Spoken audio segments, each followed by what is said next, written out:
The Wunderlich family was part of a large number of German families who settled in the Klein area in the last half of the 1800s. Political conditions in Germany were unsettled, land there was scarce, and the United States offered a new beginning. Here, new immigrants found freedom and vast open spaces. In 1852, Johann Peter Wunderlich became the first of the Wunderlich family to immigrate to the United States. In Texas, Peter and the other immigrants had to adjust to the hot, humid climate, and many of the early immigrants suffered from the fever.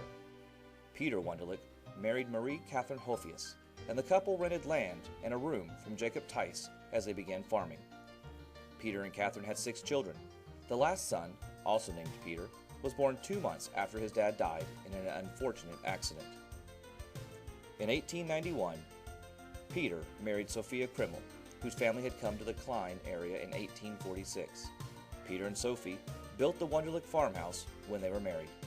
The lumber in the house was processed by the Strock Lumber Mill south of Cypress Creek off of Stubner Airline Road. The house is built of pine with no knots in the lumber. The front rooms are the oldest part of the house. The back rooms were added just a couple of years later. Of the 4 properties that are sitting on this museum property, the Peter Wunderlich house is the only one in its original location since the day it was built. Therefore, it is the only house that has a national historical registration with the state of Texas. The first room that we stop in today is the girls' room.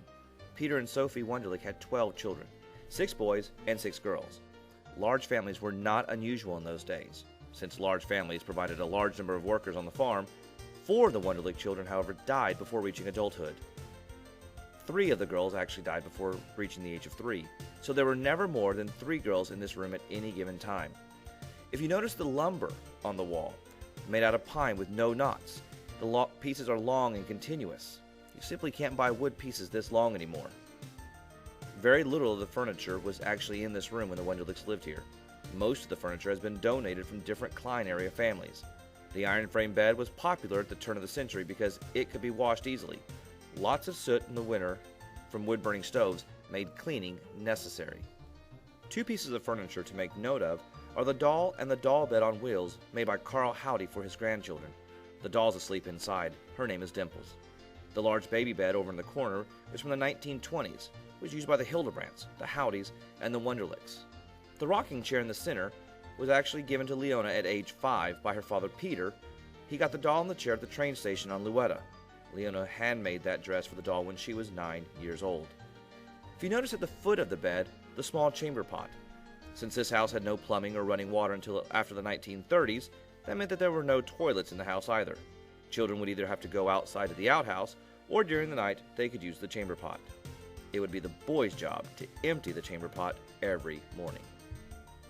The parents' room, located next to the girls' room, was used as the family's general living area. The bed in this room actually belonged to Peter and Sophie Krimmel Wunderlich. All 12 children were born in this bed in this house. You'll notice the bed was placed at an angle in order to catch the breeze from the windows. At the foot of the bed was a trunk.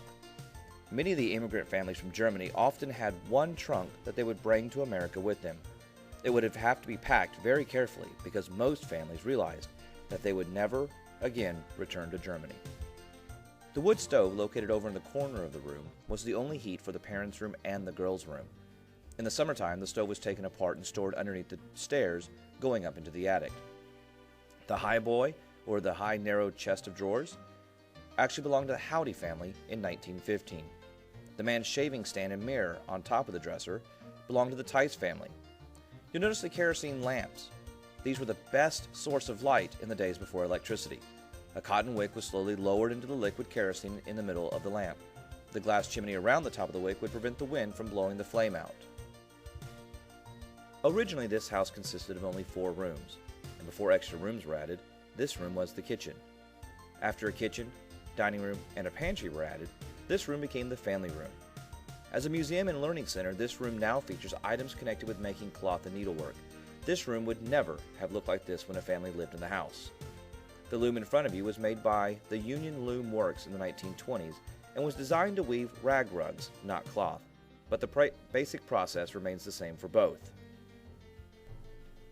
This room was added onto the house after the first 4 rooms were built. Dining rooms were very important. Dinner was always a time for all the members of the family to eat a meal together. In many of the German families, after dinner was a time for family devotionals led by the father. The father might read from the Bible, or he might read a devotional book. Such books might include Bible lessons or stories for every day of the year. Standing over in the corner is a china cupboard that belonged to Anna Lydia Tice Hildebrandt, purchased back in 1920 for her house. The chairs in this room were hand-tooled. The chairs were in the old Howdy home on Luetta. The seats were made out of cowhide. With large families, benches were often used instead of chairs at the dining room table. These chairs were made by the Hanks. What's missing in the kitchen? You guessed it. Running water, electricity for appliances, and cabinets on the wall. Alf Wunderlich was the last family member to live in this house. When he moved out in 1995, the kitchen was changed to reflect the look of kitchens from the 1900s to the 1930s. Notice sitting on the sink. Notice the meat grinder, sausage stuffers. Smoked sausage was a favorite meal of the Germans. The ground seasoned pork was stuffed into casings, and those were then stored out in the smokehouse for later use. Sitting over in the corner is a cook stove. These took the place of cooking with a fireplace. In Texas, cook stoves were in widespread use by the 1920s. All wood for the cook stove had to be brought from outdoors. Cooking was one of the primary responsibilities of wives and mothers. The fire, or at least burning coals, kept going every day for 24 hours. It was too hard to start a fire from scratch. In the summer, the kitchen would be a very, very warm room. Notice there's no dials or buttons on the cook stove. The temperature was regulated by the kind of wood that was burned.